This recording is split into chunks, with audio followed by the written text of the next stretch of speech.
Hello there, my name is Anna Nichenko, and now we will unveil the top news of recent days. Poland and Germany announced the creation of a coalition of armored vehicles for the needs of the defense forces of Ukraine.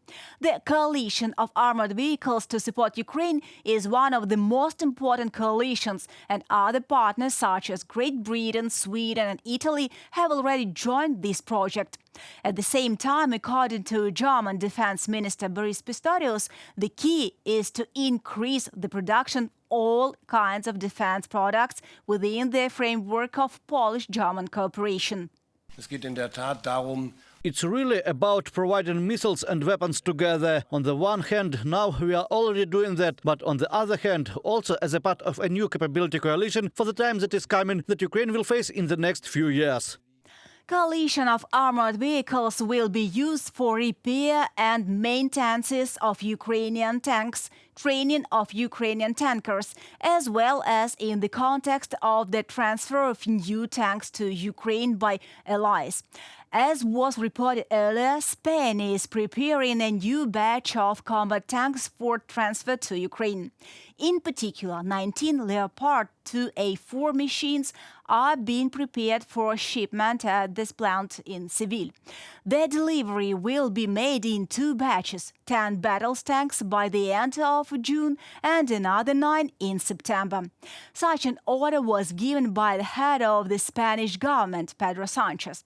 He confirmed the government's strong condemnation of Russia's aggression against Ukraine. And it is in this context that the new delivery will take place.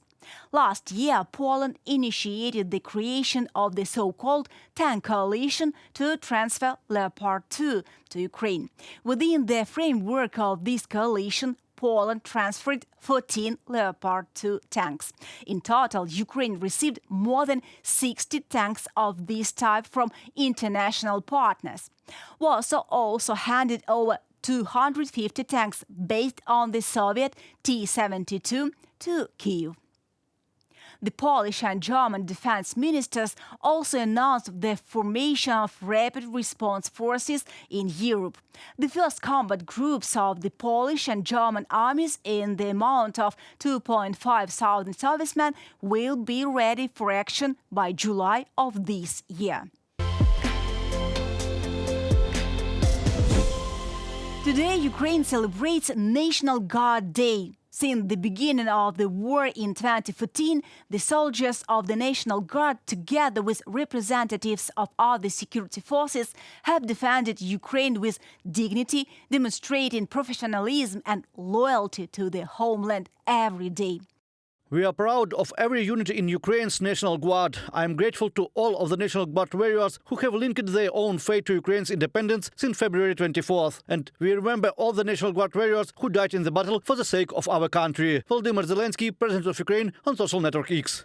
Currently, it is impossible to imagine the integral defense capability of Ukraine without the National Guard. The National Guard is fighting on all possible fronts, making a significant contribution to the future victory. For example, the staff of the Kharkiv National Academy of National University of Ukraine began the protection and defense of Kharkiv from the first days of Russia's full-scale aggression against Ukraine. National Guardsmen performed tasks at the entrances to the city on the roads to Chuguyev, Vysoky, Pesochin and Sumy.